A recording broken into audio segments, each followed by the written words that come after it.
Tiempo de reflexión, como es habitual también el último viernes de mes, con nuestro colaborador y analista político Óscar Quirós. Bienvenido, buenas tardes, Óscar. Buenas tardes, Estefanía. Pues seguimos hablando de la actualidad política y, si te parece, empezamos de lleno. Tenemos varios temas hoy sobre la mesa: elecciones de Venezuela, atentado Boston y la subida de los impuestos en España. Y además ya hiciste un futuro bien acertado sobre el paro. El número de parados iba a subir y así han sido las últimas cifras, 6 millones y pico. Hombre, desgraciadamente acierto, desgraciadamente, porque hablamos de esto ya cuando alcanzamos los 5 millones de parados. Y hemos superado con creces los 6 millones de parados, pero bueno, la cifra es dramática y sobre todo que seguimos sin ver el final del túnel. Comenzamos con elecciones en Venezuela, si te parece. Muy bien. Y hacemos un análisis de estos resultados. Bueno, pues el resultado ha sido 50-50. Se ha ganado por la campana y hay gente que tiene dudas, pero bueno, en definitiva, se ha ganado las elecciones, ha ganado un señor. Y en el último programa además apelábamos a la única solución que puede tener un país en crisis, que es la unidad nacional, ¿no?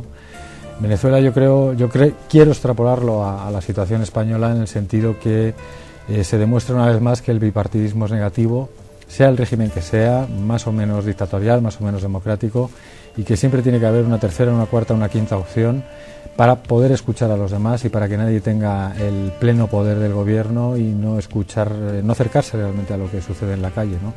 Ahora Venezuela es un concierto de cacharros contra un ejército armado y no es justo porque es un país que tiene recursos, que tiene futuro, que tiene todo lo que podemos desear. Deberían estar viviendo al nivel de Dubái, simplemente es el cuarto país del mundo en producción de petróleo, y sin embargo hay miseria, una miseria pues que el dinero se va fuera del país, no lo ven los propios venezolanos y no repercute en la población, ¿no? Las reformas que hizo Chávez, muchas fueron buenas, pero son insuficientes y sobre todo hay que atacar el problema desde el fondo, que es la erradicación del analfabetismo, la erradicación de la corrupción y la erradicación de ese capital que se va al extranjero, ¿no? De la evasión de capitales. ¿Podríamos hacer alguna comparación con elecciones en nuestro país? Pues sí, la situación que vive Venezuela es, imagínate que gana el PSOE o el PP por el 51% y el contrario por el 49%, y que no hay un solo diputado de otro partido, ¿no? Pues realmente el país se divide. A nosotros ya nos pasó en el año 36, que se unió toda la derecha contra toda la izquierda y terminamos muy malamente, ¿no? Y de alguna forma en España, entre indignados, entre las posiciones que está tomando el gobierno cada vez más hacia la derecha y más alejándose de esa política neoliberal que nos prometieron en su programa electoral, pues realmente la situación se está radicalizando, ¿no? Y ayer, aunque hubo una manifestación en Madrid ridícula, porque no tiene otro nombre, por el fracaso de la convocatoria, por el contenido del mismo manifiesto y por la violencia manifestada por las 4 personas que había allí reunidas, se demuestra que se está radicalizando, ¿no? Si esta situación se viviera en Francia, pues probablemente ya estarían quemando camiones en las autopistas y habría no una, sino varias huelgas generales, ¿no? Pero aquí en este país parece que tenemos que llegar al extremo para reaccionar, cuando podemos reaccionar hoy y de una forma democrática, tolerante y pacífica. 2 atentados en Boston. ¿Crees sobre el complot de Musulmán? Bueno, un atentado en Boston con lamentablemente 2 víctimas, ¿no? Pero además esa semana especialmente ha sido dramática en Estados Unidos, porque al día siguiente le llegaron unas cartas con gas venenoso a Obama. Luego pasó lo de la factoría, que fue un accidente también con víctimas en Texas. Y bueno, pues no es que haya un complot musulmán o no musulmán. Yo dudo mucho que 2 chavales de 20 años, 2 hermanos de 20 años, cojan 2 ollas, por cierto, españolas, calidad española, marca española, y las hagan explotar en la meta de una maratón, ¿no? No creo que haya un complot internacional detrás. Y lo que demuestra es que el mismo sistema americano, porque nacidos en Chechenia o no, están viviendo y siendo educados en Estados Unidos, ¿no? Entonces el problema lo tienen dentro del país. El otro día comentaba una amiga mía en Facebook, se llama Jessie James, que si no tendría nada que ver estos atentados con la posible modificación de la ley de armas en Estados Unidos, ¿no? Esa sensación que tienen los americanos de estar indefensos y esa necesidad que tienen de estar armados, que además es un derecho constitucional que tienen, pues quizás esté en el origen de este atentado. Y si no están al origen, sí están dando motivos a los proarmamentistas a tener rifles, pistolas y granadas de mano en casa. Nos vamos ya con la actualidad en nuestro país, en España. Si hace poco se decía, el presidente Mariano Rajoy decía que no iba a subir los impuestos en España, a los pocos días ha habido una subida de impuestos. Sí, lamentablemente ha tenido que corregir su política muchas veces y no cumplir absolutamente ningún punto de su programa electoral. Yo la verdad es que ya lo he dicho en varias ocasiones y desde el 2008 que me presenté al Senado, no me he vuelto a presentar, pero ya lo dije entonces, ¿no? Se vota un programa y si el político no cumple el programa por el que sale elegido, debería haber un resorte en nuestra democracia para quitarle de su puesto, ¿no? No hace falta llegar a la corrupción ni hace falta que un juez le impute de un delito. Simplemente es una falta contra la ciudadanía el no cumplir el programa.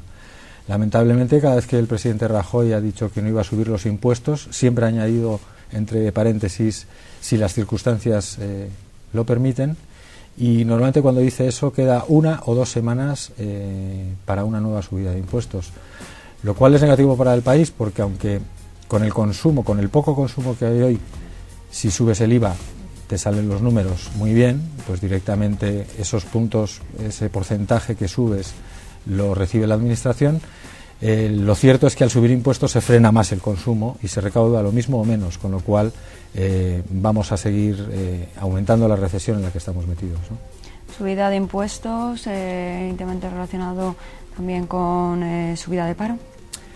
Es directamente proporcional. Si subes los impuestos, frenas el consumo, frenas el impulso empresarial, frenas cualquier ánimo emprendedor, con lo cual el paro se ve afectado directísimamente, ¿no? Pero el problema del paro ya va a ser un problema de quiebra nacional. O sea, ya no se trata ni siquiera de las cifras que están dando en televisión, por mucho que las maquillen y por mucho que salgan los 6 millones de parados en la línea número 18 del documento de ayer, que me parece vergonzoso, ¿no?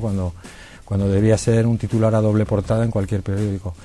Pero bueno, aparte de esa falta de respeto al informador y al informado, si sumamos el número de parados que hay en este momento al número de pensionistas, nos da la increíble cifra de 15 millones de personas. Quiere decir que en este momento hay 15 millones de personas de población activa y 15 millones de personas viviendo del Estado de alguna forma, ¿no? Los parados porque cobran la subvención, los que tienen la suerte de cobrarla, y los pensionistas porque, aunque con recortes y con sus condiciones y su pérdida de poder adquisitivo, también están viendo mermada su economía, ¿no? ¿Va al alza la subida del paro? Va al alza la subida del paro, va al alza la inmigración, va al alza la fuga de talentos. Y ya te digo, el drama es que todos lo sabíamos en 2008, en 2009, en 2010 hay estudios de economistas muy, muy potentes. Sabemos lo que va a pasar, sabíamos perfectamente que esto iba a suceder, sabíamos perfectamente y sabemos la solución, que es adelgazar la estructura del Estado. Y adelgazar la estructura del Estado no es quitar hospitales ni recortar en educación.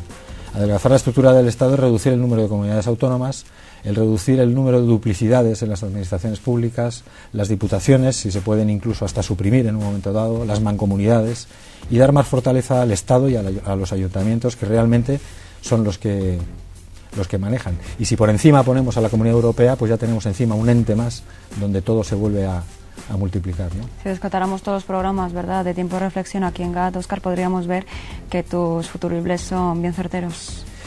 Desgraciadamente. Lamentablemente, ojalá me equivoque y ojalá el próximo mes digamos que el paro ha descendido y que lo que es la recesión económica por lo menos tiende a ser menos negativa, ¿no? Pero ya, por ejemplo, la misma Angela Merkel esta semana de alguna forma ha presionado al Banco Central Europeo para que suba los intereses, porque a Alemania le interesa que el interés del dinero esté alto, perjudicando a los países mediterráneos, ¿no?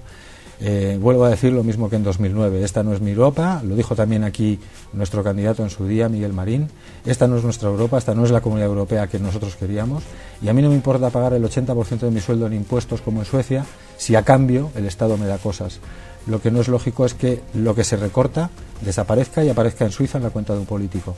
Lo que se recorta desaparezca y aparezca en Panamá en la cuenta de un juez. Eso no es justo y la población está sufriendo y los políticos no se dan cuenta de lo que está pasando.